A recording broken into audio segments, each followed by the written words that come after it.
Bem-vindo a mais um vídeo no meu canal. Então, eu pretendo falar acerca do tema da minha dissertação. Bem, então, para quem não sabe, eu estou fazendo o mestrado em geotecnia na UFPR. Estou começando agora o segundo ano e, portanto, agora é o momento em que eu vou me dedicar mais a realizar o projeto de pesquisa, isto é, a dissertação. A minha dissertação ela vai se dedicar a estudar a variabilidade do solo com a utilização da geoestatística. Esse conceito de geoestatística eu não conhecia antes de entrar no mestrado. Na verdade, eu não conhecia antes de conversar com o meu orientador. Foi o meu orientador que me apresentou esse conceito. Eu já estudava a respeito de probabilidades em solo, aplicação da estatística para cálculo de risco em projetos de fundação, mas eu nunca tinha ouvido a respeito desse termo geoestatística. Então eu vou dar início aqui apresentando qual que é o problema que nós temos que resolver em em projetos de geotecnia, projetos de fundação ou pavimentação. Nós temos que saber o valor de um certo parâmetro do solo, mas nós não medimos o valor desse parâmetro em todos os pontos do terreno. Nós medimos o valor desse parâmetro apenas em alguns pontos. Então aqui nós temos o ponto 1 até o ponto 5. Então nós temos 5 amostras. E a partir dessas 5 amostras nós temos que estimar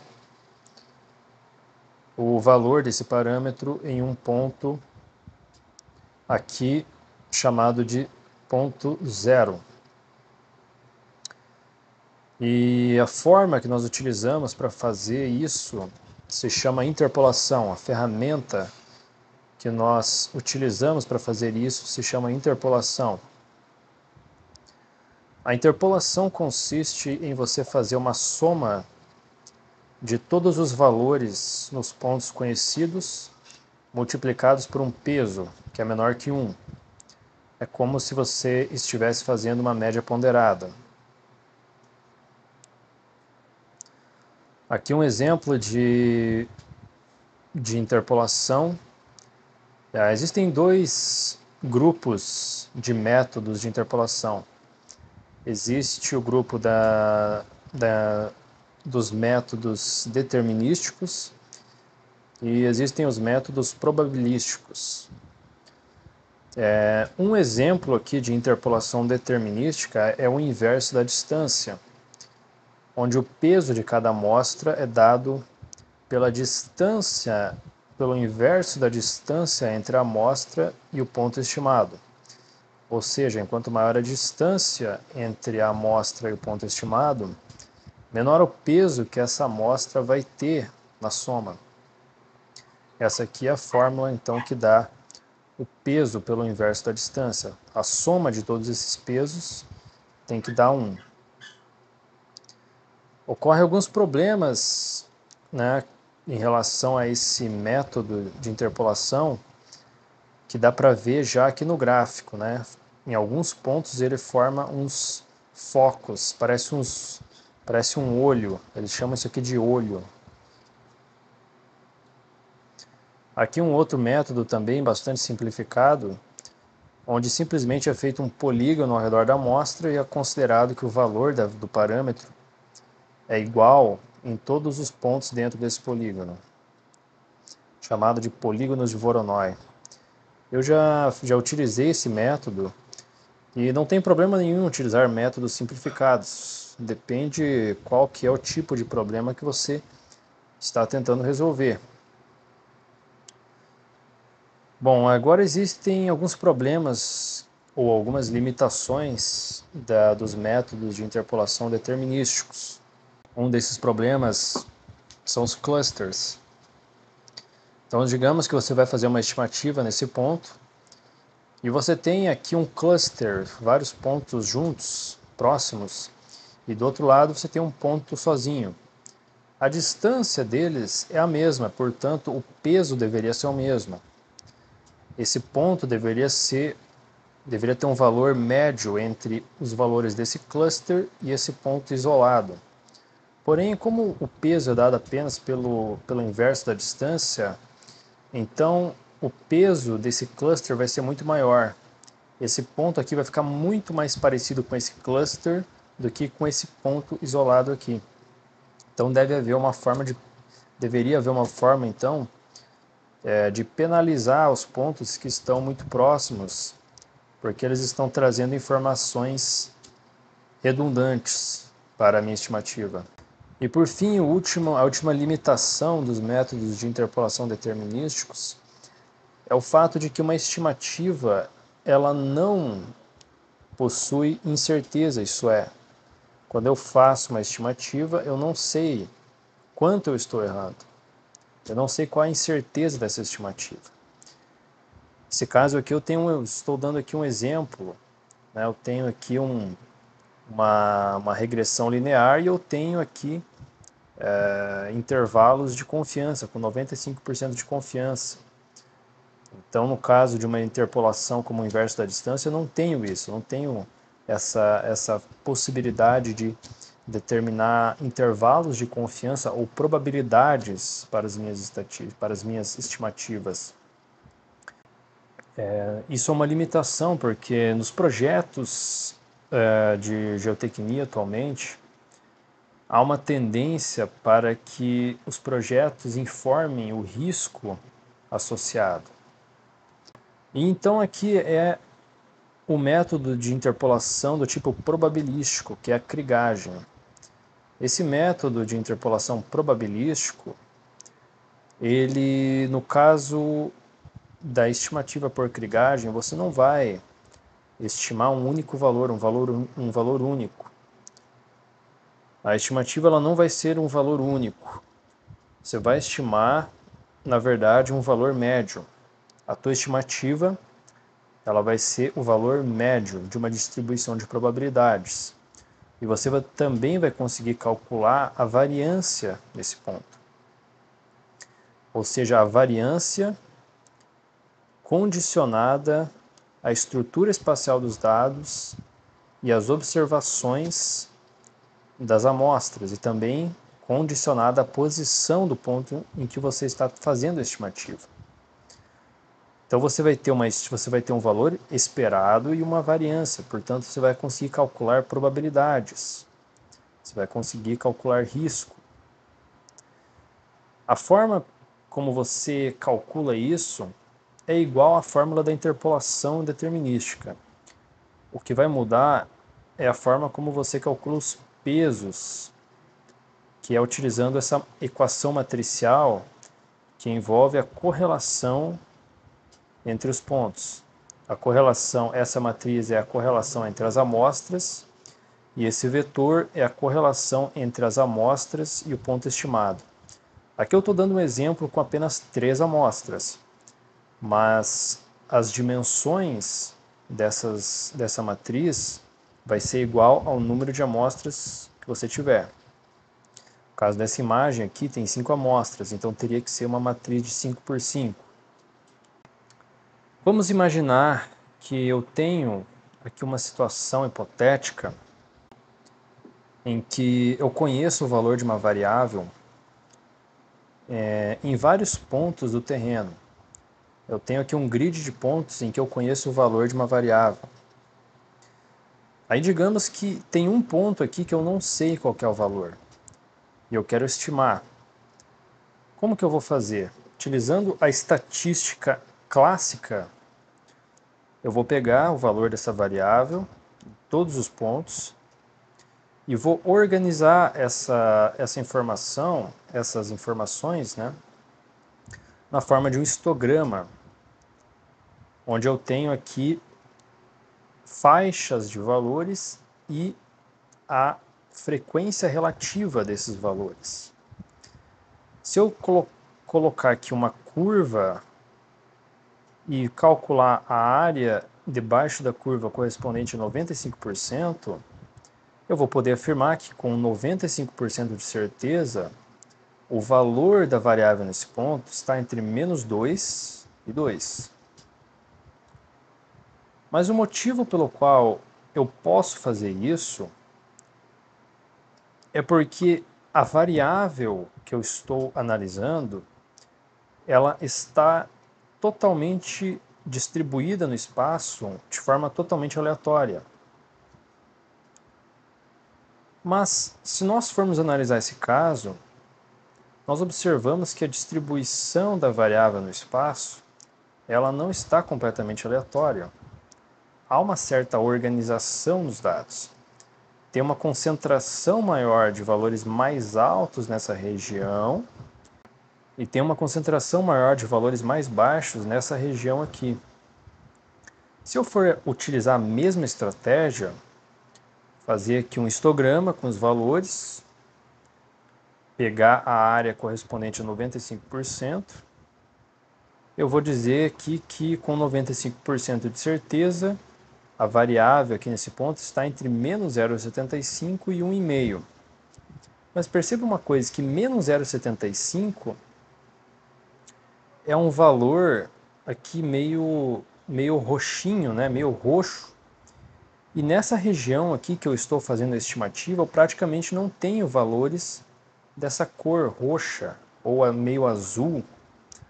Então, na verdade, a minha estimativa, ela não é uma boa estimativa, porque eu não estou levando em conta a estrutura espacial dos dados, não estou levando em conta a posição do ponto que eu estou tentando estimar. Então, na verdade, se eu for levar em conta essa informação a respeito da estrutura espacial dos dados e da posição do ponto, eu vou saber que nesse ponto há uma probabilidade de ter valores mais altos, ou seja, a minha curva ela vai estar mais concentrada em valores mais altos. Então, na verdade, o formato da minha curva não é esse o formato. O formato da curva, na verdade, é esse. Está mais concentrada em valores mais altos. Mas como que eu consigo calcular esse novo formato de curva? Então, a geoestatística ela oferece as ferramentas para fazer isso. Aqui eu estou mostrando, então, a comparação entre dados sem autocorrelação e com autocorrelação. Bem, então, primeiro eu preciso de uma ferramenta para medir essa autocorrelação, que é o que nós chamamos, é o nome que nós damos a esse fenômeno de organização dos dados, isto é, dados com valores mais semelhantes tendem a ficar próximos no espaço. A ferramenta que nós temos para medir isso é o variograma. O variograma ele dá a covariância de dois pontos em função da distância que os separam. Isto é, quando dois pontos estão próximos, eles tendem a variar de forma semelhante. Quando um aumenta, o outro aumenta também. Quando um diminui, o outro diminui também. E ele mede o grau de semelhança, que é a covariância. E ele mede até qual distância que os pontos apresentam essa covariância. Pontos que estão a uma distância maior do que esse alcance aqui não apresentam mais essa covariância, ou seja, eles variam de forma completamente independente um do outro. Então aqui esse gráfico mostra que eu tenho esse patamar, que é a variância geral dos dados, e ele sofre uma redução em função da covariância entre os pontos. E essa redução, essa covariância, ela ocorre numa distância igual a esse alcance aqui. Pontos mais distantes não tem covariância, e a variância para fazer uma estimativa é igual à variância geral dos dados, sem nenhuma informação, ou seja, levando em conta essa curva maior, essa curva mais larga aqui. Para obter o variograma, então, você precisa fazer esses cálculos para todos os pares de pontos separados a uma distância de h. Então, primeiro eu vou calcular os pontos e fazer esse cálculo com todos os pares de pontos que estão nessa direção h, e eu vou ter que fazer isso para todos os pontos, certo? E vou calcular um valor médio para isso, e vou achar um ponto no meu semivariograma. Depois eu vou repetir o mesmo processo para uma distância maior, e vou encontrar outro ponto no meu variograma.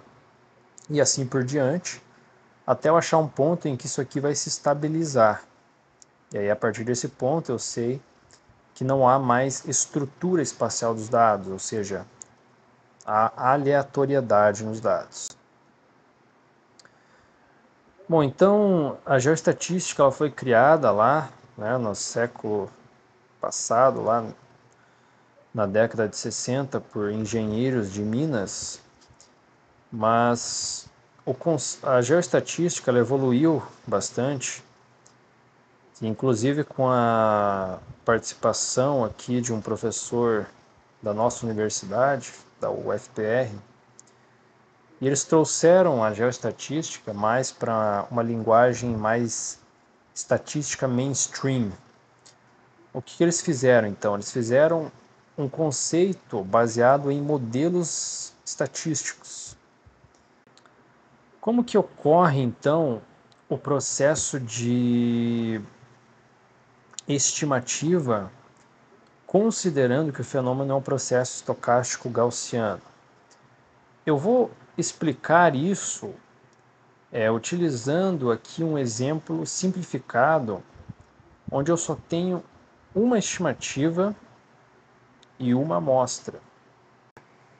Então, eu vou explicar como que o conhecimento de um valor afeta o outro com base no conceito de covariância e com base no entendimento desse processo como um processo estocástico gaussiano. Eu vou explicar isso utilizando uma configuração bastante simplificada, em que eu tenho um ponto a ser estimado e um ponto amostrado. Pelo modelo do variograma, para cada distância entre dois pontos, então vamos voltar, para cada distância entre dois pontos, está aqui a distância h em metros, eu tenho aqui nessa curva laranja, eu tenho um ponto correspondente de covariância. Eu preciso da covariância entre esses dois pontos. A covariância ela é definida em função da distância que separa dois pontos. Se eu sei a distância que separa dois pontos, eu vou ter aqui um valor do gama de H. Para eu saber a covariância entre os dois pontos, eu faço essa conta muito simples, que entra o valor do gama de H, que é o variograma, e entra aqui a variância geral dos dados. A variância geral dos dados nada mais é do que essa variância aqui que eu obtenho com todos os dados juntos, como se eles estivessem todos embaralhados num mesmo cesto. Eu jogo tudo, faço um histograma e eu calculo a variância desses dados. Tá? E essa variância de todos os dados, como se eles estivessem embaralhados, é esse C0 aqui, tá? Que é a variância geral dos dados, que é igual a esse patamar aqui, essa altura aqui, patamar. Tá diferente a notação aqui, né? C de 0 e aqui tá C0, mas é a mesma coisa, tá? Então eu vou obter para dois pontos a uma certa distância um do outro, eu vou obter a covariância entre eles. A covariância define o quanto que esses pontos aqui, que eles estão formando como se fosse uma elipse, esses pontos eles estão simulando como se fosse uma amostragem de uma distribuição bivariada gaussiana. A covariância ela define o quanto que esses pontos variam um em relação ao outro. Qual é a tendência de que se eu aumentar um valor, o outro vai aumentar também? Enquanto maior for a covariância, mais esses pontos vão formar uma reta e mais essa reta vai ficar no ângulo de 45 graus. Tá? E por que isso é importante? Porque isso vai afetar a distribuição de uma variável, dado que eu conheço o valor da outra variável, que é o que nós fazemos na krigagem. Nós temos valores amostrados, temos um ponto que está a uma certa distância desses valores amostrados, e eu quero uma estimativa para esse ponto. Eu não vou fazer essa estimativa com 100% de certeza, porque a estatística não me permite isso. Mas eu vou obter uma curva de distribuição de probabilidades atualizada. Essa curva aqui é a curva que eu tenho sem nenhuma observação, apenas com aqueles dados de todos os pontos embaralhados, ou seja, apenas essa curva aqui, essa primeira curva aqui, ou essa curva aqui. É a curva com todos os dados embaralhados, sem levar em conta a posição dos dados, a estrutura espacial dos dados ou a posição da estimativa. Não estou levando nada disso em conta, não estou utilizando geoestatística, apenas estatística clássica. A minha estimativa para aquela variável vai ser essa curva larga aqui. É como se eu estivesse pegando todos esses pontos e projetando eles nesse eixo horizontal. Mas agora, vamos imaginar que eu observei que a variável x2, essa variável da vertical aqui, que eu estou chamando de amostra, eu observei que ela tem um valor igual a A, x2 igual a A. Como eu observei que ela tem um certo valor, a minha nova distribuição de probabilidades ela vai ter um outro formato.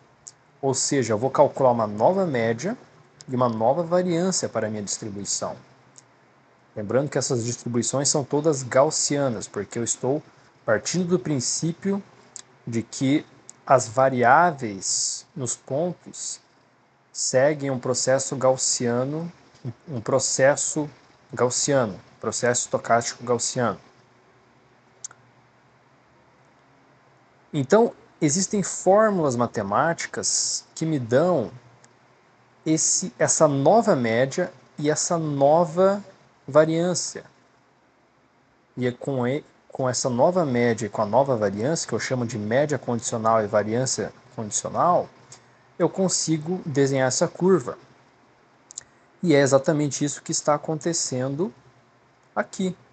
Só que qual que é a diferença aqui? A diferença aqui é que para definir essa nova curva, eu tenho muitas outras amostras aqui próximas.